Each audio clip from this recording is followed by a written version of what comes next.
Everyone, this is Sunil Joshi and इस video में हम बात करने वाले हैं कि कैसे हम लोग एक अच्छा स्कोर कर सकते हैं क्लास 12 बोर्ड एग्जामिनेशंस पे 95% अबव 96% अबव हम कैसे ला सकते हैं। ठीक है, तो इस वीडियो में मैं बहुत फैक्ट्स के बेसिस पे बात करूँगा, क्या चीज़ें हैं क्या चीज़ें नहीं हैं। ठीक है, तो एक बहुत जेन्युइन टॉक रहेगी एंड इसमें मेरा पर्सनल एक्सपीरियंसेस प्लस जो फैक्ट्स जो हैं मतलब एक तरीके से वो चीज़ हम यहाँ पर डिस्कस करेंगे। ठीक है, सो स्टार्ट करते से पहले हमें किस तरीके से 12th में स्कोर करना है। ठीक है, तो फर्स्ट पॉइंट सबसे इम्पोर्टेंट जो हमें याद रखना है दैट इज़ कि हमें टाइम टेबल बनाना है। ठीक है, अभी क्या होता है ना, बहुत से बच्चे इस चीज़ को ही इग्नोर करते हैं। वो सोचते हैं टाइम टेबल बनाना एक बहुत दिमाग खपाने वाली चीज़ है। ठीक है ना, बट इन दी एंड ये वर्थ इट है। ठीक है, टाइम टेबल बनाना बहुत बहुत बहुत इंपॉर्टेंट है। क्यों इंपॉर्टेंट है? क्योंकि जब आप सुबह उठते हैं तो आपके डे का प्लान होना चाहिए कि हाँ मेरे को अराउंड इस टाइम पे करना है, वरना आप कुछ भी लेके बैठ जाएंगे, कुछ भी कर रहे हैं, कभी पढ़ रहे हैं, कभी खेल रहे हैं, कभी कुछ कर रहे हैं, खा रहे हैं, पी रहे हैं। तो उस चीज़ का एक प्रॉपर टाइम की बेसिस पे आप करेंगे तो आपकी इफेक्टिविटी बढ़ेगी। ठीक है ना,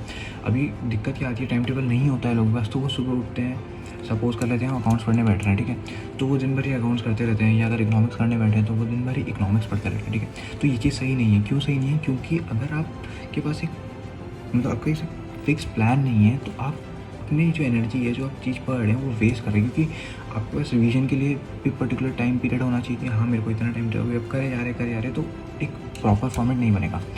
एंड की रियलिटी है कि अगर 100 बच्चे इस वीडियो को देखते हैं तो उसमें से शायद ही कोई एक या दो बनाएंगे उस टाइम टेबल चीज़ को फॉलो करेंगे। ठीक है, एंड वही स्कोर करते हैं रियलिटी में। ठीक है, दैट इज़ द ट्रुथ। ये चीज़ आपको बहुत ज़्यादा इंपॉर्टेंट ध्यान में रखनी है कि आपको टाइम टेबल बनाना है। टाइम टेबल कैसे बनाना है क्या नहीं वो चीज़ मैं बताऊंगा, बट एक चीज़ हमेशा देखिए, जब भी आप टाइम टेबल बना रहे हैं तो कभी भी इतना स्ट्रिक्ट नहीं होना चाहिए कि मतलब आपको कोई आर्मी का एक्चुअली वो नहीं करना है कि आपको आर्मी में भर्ती होना है, उसको स्ट्रिक्टनेस करनी नहीं। ठीक है, और इतना ईजी भी मत रखिए कि आपको बॉडी आपकी लेजी हो जाए। तो उस चीज़ में आपको मॉडरेट बनाना है, वो कैसे बनाना है वो मैं आपको आगे वाली वीडियोज़ में बता दूँगा। ठीक है, तो सेकेंड चीज़ जो मेरे पास है वो है डिस्ट्रैक्शंस। ठीक है, तो यार प्रॉब्लम ये है ना कि जो हमारी मेन रीज़न हमारे पीछे रह जाते हैं दैट इज़ डिस्ट्रैक्शन। ठीक है, अभी डिस्ट्रैक्शन को मतलब बहुत तरीके डिस्ट्रैक्शन यार, बहुत रियलिटी में बहुत सारे डिस्ट्रैक्शंस हैं। सबसे बड़ा मोबाइल फ़ोन्स हो गया। ठीक है, आपके फ्रेंड्स हो गए, आपके रिलेटिव्स हो गए, आपके रिलेशनशिप्स हो गए। ये चीज़ें में अगर आप जो बोर्ड एग्जामिनेशन उसकी इंपॉर्टेंस आपको अभी अगर नहीं पता है तो आप बहुत बड़े लॉस में जा रहे हो। ठीक है, तो डिस्ट्रैक्शंस जो है ना, ये आपकी जो ये साल को है इसको बर्बाद कर देंगे। ठीक है, समझ रहे हैं आप? मतलब फ़ोन अगर आप चला रहे हैं, ठीक है, तो एक टाइम लिमिट सेट होनी चाहिए कि यार इससे ज़्यादा फ़ोन चलाया तो वो मेरे लिए हार्मफुल है। ठीक है, एक लिमिटेड टाइम पीरियड रखिए कि हाँ मैं इतना पढ़ूंगा तो मैं ब्रेक लूँगा, उसमें 10 मिनट में फ़ोन देखूँगा, 5 मिनट फ़ोन देखूँगा, वो चीज़ जेन्युइन रहती है। अब आप कभी पढ़ रहे हैं और कभी दिन भर फ़ोन देख रहे हैं तो वो चीज़ आपको नहीं इफेक्टिव आपके लिए कर पाती है इस पर्टिकुलर सिचुएशन से। ठीक है, स्पेशली क्लास 12 बोर्ड एग्जामिनेशन, क्योंकि ये क्लास साल है, इस साल आपका स्कूल कंप्लीट हो जाएगा, उसके बेसिस पर आपको जो बोर्ड के रिजल्ट होते हैं तो आपको डिफरेंट टाइप्स ऑफ कॉलेजेस मिलेंगे। तो क्यों ना मतलब जब ये डिस्ट्रैक्शंस होने वाले हैं, जैसे ये हो गया, रिलेशनशिप्स हो गए, फ्रेंड्स हो गए, जब इनसे बात ही नहीं होनी बाद में, क्योंकि ये गारंटीड है कि आप सब लोग अलग हो जाएंगे। तो आज से 1 से 2 या 3 साल बाद, 4 साल बाद मैक्स टू मैक्स कोई किसी के टच में नहीं रह जाता। That is a reality. ठीक है, तो क्यों अपना अभी का जो इंपॉर्टेंट टाइम है उसको वेस्ट करना आगे वाले 6 महीने जो हमारे पास अभी यहाँ पे बचे हैं, 6 महीने, 7 महीने, 8 महीने, तो उसको हम किसी और चीज़ पे बेस क्यों कर सकते हैं जो हमें आगे मिलनी नहीं है, या फिर जो आगे हमारे कंटिन्यू नहीं होनी है, यानी वो टेम्पररी खुशी है या परमानेंट नहीं रहेगी। तो उस अपने जो ये टाइम पीरियड आपके पास है इसको इन्वेस्ट करिए अपनी स्टडीज़ में, क्योंकि ये सबसे इंपॉर्टेंट है इस पर्टिकुलर टाइम पे। ये फ्रेंडशिप्स, रिलेशनशिप, ये सब एक बार अपने 12th कर लिया तो आपको आगे जाके इस चीज़ को, अगर आप इसमें घुसते भी हैं चीज़ों में, तो आपको एक मन में ये रहेगा कि हाँ ठीक है, जब मेरे को पढ़ना था मैंने पढ़ लिया। अगर आप अभी इन सब चीज़ों में लगे रहते हैं, फ्रेंड्स में, फ़ोन देखते रहते हैं, रिलेशनशिप्स में, तो यार आगे आप बहुत इनसिक्योर बन जाएंगे। ठीक है, डेफिनेटली बहुत डिफिकल्ट, और आपको बहुत बहुत बहुत ज़्यादा रिग्रेट होगा कि उस टाइम पे मैंने कहाँ से डिस्ट्रैक्शंस हटा दिए होते हैं। डिस्ट्रैक्शंस को आप बोल सकते हैं कम नहीं कर सकते हम, डिस्ट्रैक्शंस को हटाना पड़ता है। ठीक है, कम कर लेंगे तो किसी दिन फिर वापस हो जाएगा, इसलिए डिस्ट्रैक्शंस को काटना पड़ेगा आपको, हटा उसको वेस्ट मत करो। ये प्रीशियस है, बहुत बहुत बहुत इंपॉर्टेंट है ये चीज़। ठीक है ना, तो ठीक है, आपको डिस्ट्रैक्शंस काटने पड़ेंगे। ठीक है, मैं बहुत पर्टिकुलर चीज़ें इस वीडियोस पे लाता रहूँगा। ठीक है, तो ये जो 6 महीने आपको मिल रहे हैं, आप इस चीज़ को, इन चीज़ों में वेस्ट मत करिए, आप उस जगह पे लगाइए जो आपको आगे जाके इस चीज़ के लिए बेनिफिट देंगे। ठीक है ना, अभी आप इन चीज़ों में टाइम वेस्ट कर लेंगे, फ्यूचर आपका बहुत बहुत बहुत इनसिक्योर हो जाएगा। मतलब आपको हर चीज़ में मतलब आपको रिग्रेट रहेगा कि यार काश उस टाइम पे पढ़ लिया होता, उस टाइम पे बस टाइम था, मेरे पास प्रेशर नहीं था, क्योंकि कभी ना कभी तो पढ़ना ही पड़ेगा। तो अभी अगर आप पढ़ लेंगे ये डिस्ट्रैक्शंस को हटा के, तो आपको एक बहुत ज़्यादा बूस्ट स्टार्ट मिलेगा एंड बहुत ज़्यादा कॉन्फिडेंट बन पाएंगे। तो जो थर्ड चीज़ हमारे पास आती है that is practice and consistency. ठीक है, आपने सुना होगा practice makes a man perfect, and ये बिल्कुल सही है, क्योंकि अगर आप एक पर्टिकुलर चीज़ में बहुत प्रैक्टिस करते हैं तो आप उसको मास्टर कर लेते हैं। ठीक है, तो सिमिलरली अगर आप अकाउंट के क्वेश्चंस कर रहे हैं, ठीक है, अभी तो मैंने मतलब टर्म के बेसिस पर होगा objective type questions, but most probably ये है कि जब आपके फाइनल में पेपर होंगे, जो सेकंड पेपर होंगे सेकंड टर्म के, तो वो जहाँ तक चांसेस है सब्जेक्टिव ही होंगे, तो आपको अकाउंटेंसी में प्रैक्टिस तो चाहिए। तो अगर आप अकाउंटेंसी को प्रैक्टिस कर रहे हैं, अगर आप एक कोई क्वेश्चन कर रहे हैं, अगर आप उसको पहली बार कर रहे हैं, सपोज करते हैं आपको उसको करने में 16 मिनट्स लगते हैं, ठीक है, बट अगर आप प्रैक्टिस उसको कंटिन्यूसली करेंगे, उसी टाइप के क्वेश्चन को प्रैक्टिस करेंगे, तो माइंड सेट हो जाता है कि हाँ मेरे को ये चीज़ अब मैंने इतनी बार कर लिया, तो मैं कॉन्फिडेंट हूँ कि इसको मैं जल्दी कर लूँगा। उस बेसिस पे आपके हर बार जितनी आप प्रैक्टिस करते हैं, आपको अपनी जो परफॉर्मेंस है, आप जो क्वेश्चन कर रहे हैं, उसमें आपको एक कॉन्फिडेंस एंड इंप्रूवमेंट देखने को 110% मिलता ही मिलता है। इसलिए बोलते हैं प्रैक्टिस करना है, लगातार प्रैक्टिस करते रहिए, बहुत इंपॉर्टेंट है। अभी इसमें दूसरा शब्द मैंने क्या जोड़ा था, कंसिस्टेंसी। अभी कंसिस्टेंसी क्या होता है कि आपने एक दिन पढ़ा 10 घंटा, ठीक है, आपने मान लीजिए आपके पास था आपने इकोनॉमिक्स पढ़े थे, सपोज कर लेते हैं, आपने एक दिन पढ़ा 10 घंटा, ठीक है, नेक्स्ट दिन आपने बिल्कुल नहीं पढ़ा, उसके अगले दिन आपने बिल्कुल नहीं पढ़ा, एक दिन आपने उसके अगले दिन 4 घंटा पढ़ लिया। तो ये चीज़ क्या है, कंसिस्टेंसी नहीं है। कंसिस्टेंसी मतलब एक स्टेबिलिटी के साथ, यानी कि अगर आप अकाउंट्स पढ़ रहे हैं, तो सपोज कर लेते हैं आप अकाउंट्स हफ्ते में 5 दिन पढ़ते हैं, ठीक है, 5 दिन तो होना ही चाहिए, ठीक है। सो अकाउंट्स अगर आप 5 दिन पढ़ रहे हैं, तो हर दिन उसको टाइम देना है आसपास का। ये नहीं कि आपने एक दिन उसको 10-15 घंटे दे दिए और अगले दिन आप उसको दे ही नहीं रहे टाइम में, 2 घंटा, 1 घंटा, आधा घंटा, तो वो आपको फ़ायदा नहीं मिलेगा। पहले दिन तो आपने पढ़ लिया, बट जो उसको कंसिस्टेंसी में रखना होता है, दैट इज़ मोर इंपॉर्टेंट। तो आप उस 10 घंटे को अगर आप 2 या 3 घंटा भी करते हैं, उसको रेगुलर करते हैं, तो वो ज़्यादा आपके इफेक्टिव रहेगा। कंसिस्टेंसी कर रहा है मतलब जो आप चीज़ कर रहे हैं उसको लगा प्रैक्टिस कंटिन्यूसली के साथ साथ आपको उस चीज़ को कंटिन्यूटी में रखना है कि हाँ मेरे को रोज़ करना है, ठीक है, हफ्ते में 5 दिन करना है, अल्टरनेट डे में करना है। तो कंसिस्टेंसी होनी चाहिए, हाँ मैं इतने टाइम लिमिट में उस चीज़ को करूँगा हर दिन। ये नहीं कि मैं सिर्फ एक दिन बहुत ज़्यादा करूँगा या अगले दिन बहुत कम करूँगा, ऐसा नहीं करना है। एक कंसिस्टेंसी बना के रखनी है कि आपने आज 2 घंटा पढ़ा, कल 2.5 घंटे पढ़ लूँगा, कल 3 घंटे, उसके अगले दिन 3 घंटे। तो इस तरीके से अगर आप करेंगे तो आपको ज़्यादा बेनिफिट। तो अभी जो फोर्थ चीज़ आती है वो आपको डिसाइड करेगी कि आप कितना अपने स्कोर को इंक्रीज़ करोगे, ठीक है। एक पर्टिकुलर टाइम के बाद आप कितना उस चीज़ को इंक्रीज़ करेंगे अपने स्कोर को, ठीक है, और वो है रिवीजन, ठीक है। अभी रिवीजन मतलब अगर आप देख रहे हैं ना, ये कोई एग्ज़ाम्स जो बोर्ड एग्ज़ाम्स हो गए या जो भी एग्ज़ाम्स हैं, इनका ये मतलब नहीं है कि आपने एक बार सिलेबस ख़त्म कर लिया, आपने एक बार देख लिया कि ठीक है ये चीज़ होती है, मैं समझ गया, थोड़ा थोड़ा मैं लिख के आ जाऊँ, नहीं, ऐसा नहीं होता। ये चीज़ आपको दोबारा प्रैक्टिस करनी पड़ती है, हर बार इस चीज़ को रिवाइज़ करना होता है। अभी एक अगर हम आइडियली रिवीजन बोलें कितनी बार कर सकते हैं, तो यार मिनिमम अगर मैं बोलूँ तो मिनिमम 3 से 4 टाइम्स तो मिनिमम करना ही करना है। अभी आप बोलोगे कि इतने रिवीजन्स कैसे होंगे, ये तो बहुत ज़्यादा हो जाएंगे, मतलब तो टाइम भी नहीं मिलता पूरी बुक चाटो, नहीं ऐसा नहीं होता। पता है प्रॉब्लम क्या है ना, कि जब आप पहले बार पढ़ते हैं उसके दूसरी बार जब आप रिवीजन करते हैं ना, तो आपको डबल एक्स टाइम लगता है जब आपने पहली बार क्योंकि आप चीज़ें भूल रहे होते हैं, ठीक है। लेकिन जब आप उसको तीसरी और चौथी बार रिवाइज़ करेंगे, तो वो आप देखेंगे कि जो अगर आपको 2 घंटे लग रहे थे एक चीज़ को रिवाइज़ करने में, वो आप 1.5 घंटे से 1 घंटे के अंदर लेंगे। क्यों? क्योंकि 2 बार आप पढ़ चुके हैं, आपके माइंड में बैठ चुकी चीज़ें, तो अब आपको उतना डर नहीं है कि मेरे को नहीं आता। तो आप जब करते रहेंगे तो आपको अपने आप ये चीज़ें ना अपने आप जेन्युइनली अपने आप जब आप करेंगे तो आपको पता चलेगा। तो मैं यही कह रहा हूँ कि आपको क्या करना है, रिवीजन करते रहने हैं, ठीक है।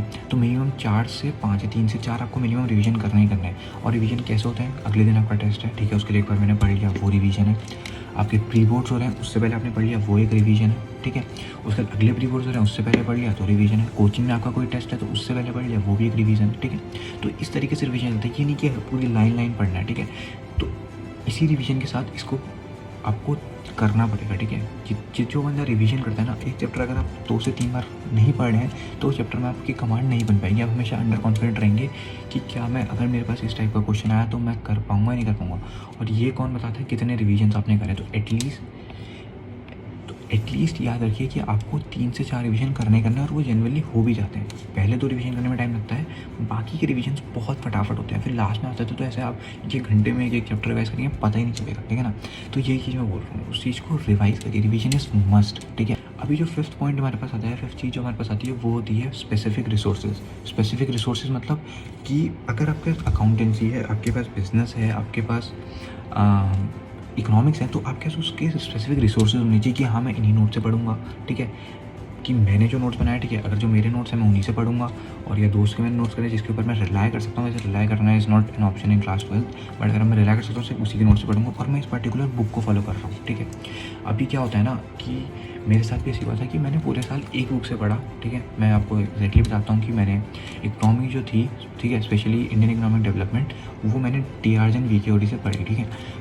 तो मैं उसका सैम्पल पेपर सॉल्व करने गया तो मेरे को ऐसा लगा कि यार ये चीज़ उस लेवल की नहीं बताई गई है उस बुक में जो मैं यहाँ पे अपने आप को कॉन्फिडेंटली परफॉर्म कर सकूँ और मेरे को जेन्युइनली पता भी हो वो चीज़ें। तो क्या हुआ कि फिर मेरे को बाद में मैंने 1-2 महीने बाद मेरे को पता चला कि यार संदीप घर के नाम की भी बुक आती है, वो बेस्ट है, उसमें सारी चीज़ें कवर्ड है। एक बहुत मतलब बोल सकते हैं बहुत ही प्रीमियम बुक है जो चीज़ सब कवर करती है। तो ये चीज़ मेरे को 2 महीने मैंने किसी और बुक में करे, भले उसकी लैंग्वेज में गलती, बट वो मेरे को सफिशिएंट नहीं लगी। तो मेरे को क्या करना पड़ा, स्विच करना पड़ा एक दूसरी बुक में, जो कि मुझे बाद में पता चला। तो भले ही आप 3 से 4 दिन या 2 दिन या 3 दिन 4 दिन जितनी भी रिसर्च कर सकते हैं करिए, बट इन दी एंड आप वही बुक लीजिए जो आपको कंटिन्यू करनी है, ठीक है। ये नहीं कि आगे वाले टाइम में कि मैं बुक चेंज करता हूँ, मेरे को इसमें सफिशिएंट क्वांटिटी नहीं मिल रही है, सफिशिएंट क्वालिटी नहीं है, तो आपको एक बार रिसर्च कर लीजिए अच्छे से। 2 दिन लगता है बट इन दी एंड आपके वो महीने बचा सकते हैं अगर आपने अभी उस चीज़ को देख लिया कि मैं किस चीज़ को पर्टिकुलर फॉलो करने वाला हूँ। बुक्स ये चीज़ मैं आपको बताने वाला हूँ, बुक्स अगर पर्टिकुलरली कॉमर्स की कौन सी बुक्स बेस्ट है ऑन द बेसिस ऑफ किस तरीके की आपकी रिक्वायरमेंट है, किस तरीके से आपको समझ में आता है, वो चीज़ मैं आपको बताता रहूँगा। तो यही अपने रिसोर्सेज को स्पेसिफिक रखिए, ठीक है। ये नहीं कि वास्ट सिलेबस है तो कोई बुक उठा ली, पर्टिकुलरली आपको एक आस्पेक्ट में चलना पड़ेगा। अभी जो छठी चीज़ हमारे पास आती है, 6 पॉइंट जो हमारे पास है जो हमें ध्यान रखना है, दैट इज़ कि आपको अपनी हैंड राइटिंग पर ध्यान देना है, ठीक है। मैं ये नहीं बोल रहा आपको अपनी हैंड राइटिंग को फैंसी करना है या फिर उसको और घुमा के करना है, बिल्कुल क्लियर लिखना है, बट वो एलिजिबल होना चाहिए कि जो सामने वाला चेक कर रहा है इन दी एंड उसको समझ में आ रहा है नहीं आ रहा है, ठीक है। क्योंकि आपने साल में कितने ही पढ़ा हो, आप किस तरीके से उसको एक्सप्रेस करके आ रहे हैं, दैट इज़ इंपॉर्टेंट, ठीक है। अगर आप साल भर बहुत पढ़ रहे हैं और उस चीज़ को एक्सप्रेस ही नहीं कर पा रहे अपनी राइटिंग के थ्रू या सामने वालों को समझ में नहीं आ रहा है, तो क्या फ़ायदा उस मेहनत का। तो यहाँ पे हमें क्या याद रखना है कि हमें अपनी हैंड राइटिंग पे फोकस करना है। Hand writing in the sense मैं आपसे फिर से बोल रहा हूँ, मैं ये नहीं बोल रहा अपनी राइटिंग चेंज करो या फिर उसमें थोड़ा फैंसी पन लाओ, ये नहीं करना है। आपको ये करना है कि वो एलिजिबल हो जाए सामने वाले के लिए। हमें कोई सजा के नहीं आना चाहिए यार, हमारे पास जो हमारे कंटेंट हमको पता है वो हमें एक्सप्रेस करना है कि ठीक है वो समझ जाए सामने वाला, ठीक है। थोड़ा presentation is very important, but ये नहीं कि आप उसमें घुस रहे हैं, आपको बाकी चीज़ें नहीं दिख रही है। तो ये चीज़ आपको ध्यान रखनी है कि आपको अपने हैंड राइटिंग में ध्यान देना है। अगर आपकी हैंड राइटिंग बहुत हो सकता है गंदी है या समझ में नहीं आती है, बहुत चिपकी लिखते हैं, तो स्पेस दे के लिखिए कि वो सामने वाले को पता तो चले कि भाई लिखा क्या है, तभी तो वो उस चीज़ के बेसिस पे नंबर देगा ना। तो अगर आपको आता सब आप लिख के भी आए हैं और आप लेकिन आप एक्सप्रेस नहीं कर पाए, सामने वाले को समझ में नहीं आ रहा है, तो क्या फ़ायदा, ठीक है ना। तो ये चीज़ आपको ध्यान रखनी है। अभी इससे रिलेटेड एक मिलता जॉइंट पॉइंट और जो निकल के आता है दैट इज़ सेल्फ नोट्स, ठीक है। यार ये बहुत लिटरली बोल रहा हूँ, सेल्फ नोट्स यार एक तरीके से बोल सकते हैं ब्रह्मास्त्र है। क्यों? क्योंकि जो बुक आप पढ़ रहे हैं उसके अगर आप साथ में नोट्स बना रहे हैं तो वो बुक आपको दोबारा खोलने की ज़रूरत नहीं है। आपने जो मान लीजिए 300 साढ़े 300 पन्ने की बुक पढ़ी, उसको अगर आप 50 से 60 या 100 पन्नों में ला दे रहे हैं तो उससे ज़्यादा क्या इंपॉर्टेंट है यार। बहुत बहुत आपको हेल्पफुल मिलेगा, स्पेशली जब आप पेपर से पहले, प्री बोर्ड से पहले जाएंगे, बोर्ड से पहले जाएंगे या किसी प्री बोर्ड से पहले पेपर देंगे, तो अगर आप एक नोट्स आप स्कैन करेंगे, कभी भी आप पेपर से पहले बुक नहीं उठाते हैं, ये फैक्ट है कि आप बुक नहीं उठाएंगे क्योंकि आप बहुत वास्ट सिलेबस है, फिर आपको थोड़ा डाउट आने लगता है। लेकिन अगर आपके सबके प्रीमियम नोट्स हैं जो आपने बनाए हैं, नोट्स कैसे बनाने हैं वो भी मैं बताऊँगा, अपने नोट्स भी आपको शेयर करूँगा किस तरीके से मैंने बनाए थे। तो नोट्स से पढ़े मेरे पास, तो ठीक है मैं आपको आगे आने वाले बता दूँगा कि कैसे बनाना है, ठीक है। बट नोट्स बनाना इंपॉर्टेंट है, ठीक है, स्पेशली जब आपके पास टाइम हो तो नोट्स बनाना है। बच्चे क्या करते हैं, दूसरे के नोट्स ले लेते हैं, उसी को पढ़ते हैं, तो वो चीज़ ना यार तब काम आती है जब आपके पास बहुत ही कम टाइम हो, ठीक है।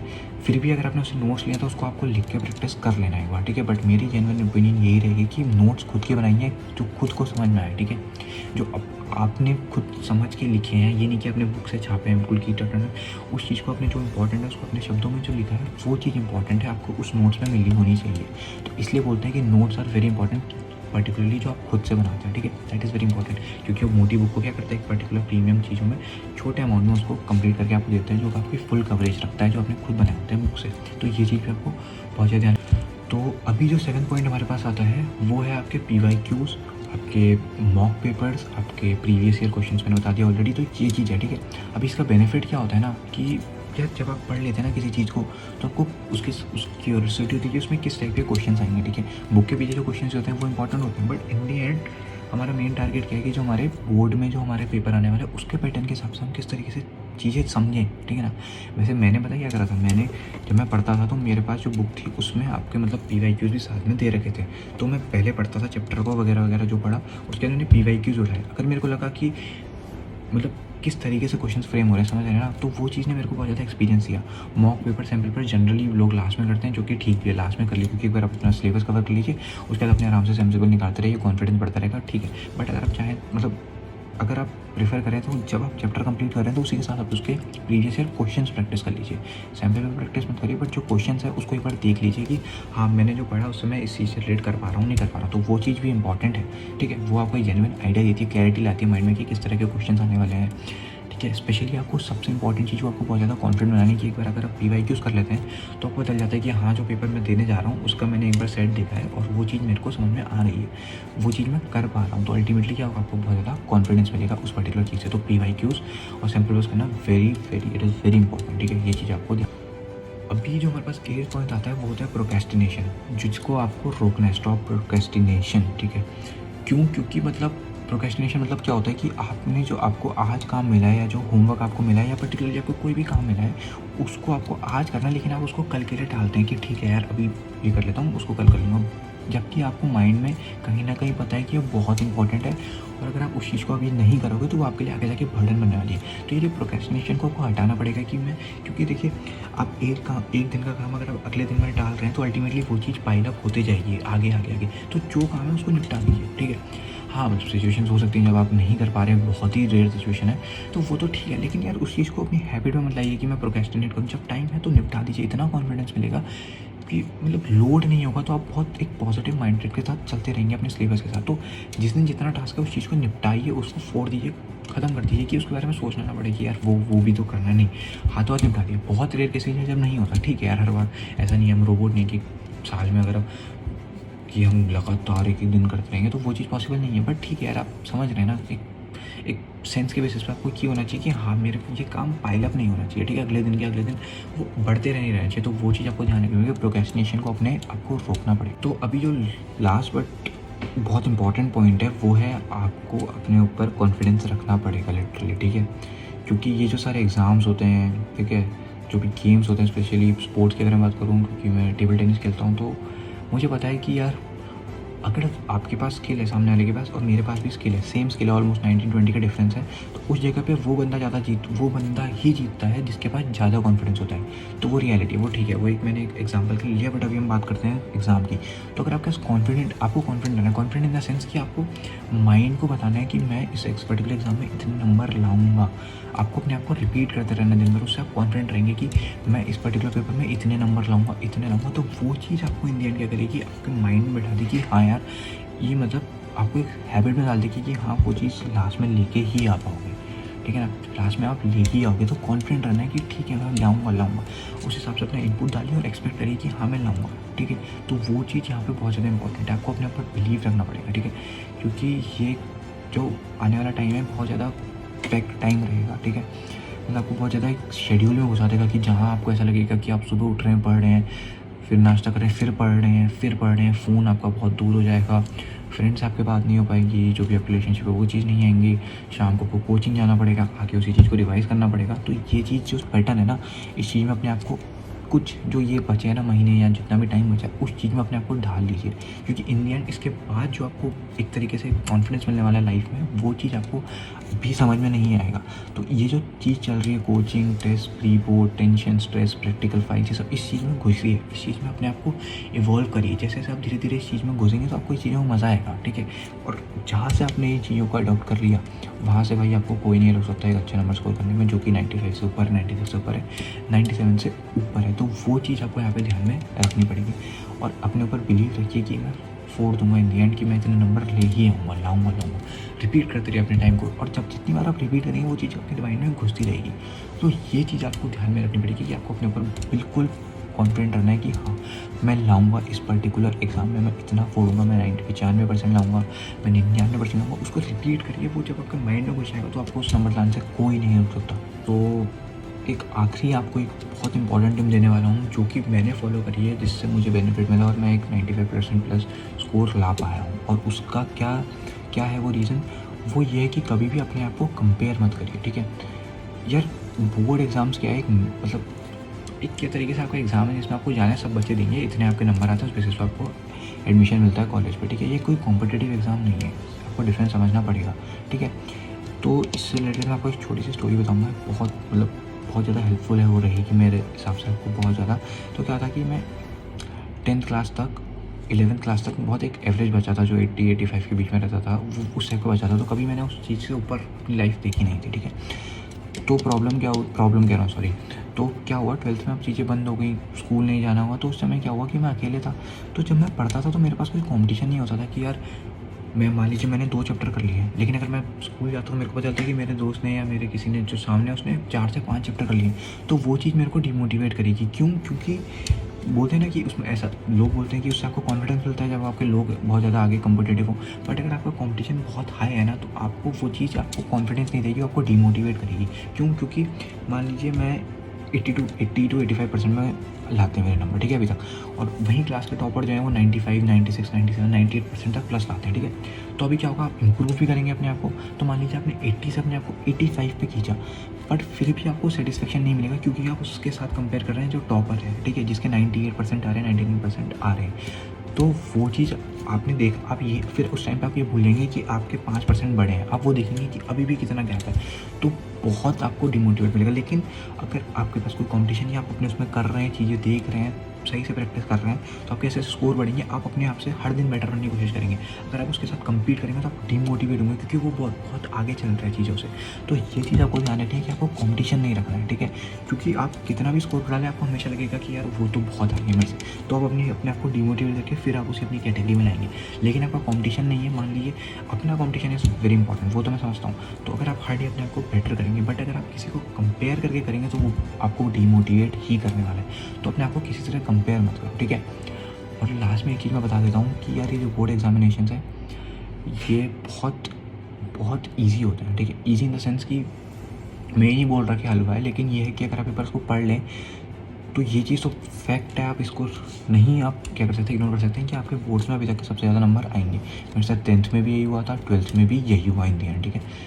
तो आपके नंबर अभी तक कितने आ रहे हैं उससे फ़र्क नहीं पड़ेगा, that will not make a difference, ठीक है। आपके अभी के रिजल्ट जो है वो सबसे हाईएस्ट ही होने वाला है जितने आपके प्रीवियस अभी तक रिजल्ट्स आए हैं। तो वो चीज़ बहुत इंपॉर्टेंट है, आपको ये चीज़ ध्यान में रखनी है, उसके साथ अपनी पढ़ाई कंटिन्यू करनी है। और मैं वीडियोज़ लाता रहूँगा कि क्या क्या आपको किस तरीके से, जैसे आपको पर्टिकुलरली इकोनॉमिक्स में कैसे करना है, मैं पर्टिकुलरली कॉमर्स बैकग्राउंड से हूँ, तो कॉमर्स में इकोनॉमिक्स आपको पर्टिकुलरली कैसे पढ़नी है, अकाउंटेंसी कैसे पढ़नी है, एंड आपकी बिजनेस कैसे पढ़नी है, फिजिकल एजुकेशन कैसे पढ़नी है। मेरे पास प्री बोर्ड्स की अपनी कॉपीज़ हैं, मैं आपको उसको PDF दूंगा, उसमें बताऊंगा कि देखिए मैंने किस तरीके से प्रेजेंटेशन करा है एंड कितने मेरे नंबर है, वो सब चीज़ें मैं आपको आने वाले बताऊँगा। बट ये कुछ फैक्चुअल बेसिस पे मैंने वीडियो बनाई थी कि आप कैसे एक अच्छा स्कोर कर सकते हैं इन क्लास 12 बोर्ड एग्जामिनेशंस, ठीक है। तो यार सही है, लगे रहो अपना, ये जो सर्कल चल रहा है इसको लगातार चलते रहने दो, इसमें एक बार अडॉप्ट कर लो, आपकी लाइफ बहुत बहुत बहुत सक्सेसफुल हो जाएगी, लिटरली बोल रहा हूँ, ठीक है। तो ठीक है, ये वीडियो को मैं यहीं एंड करता हूँ।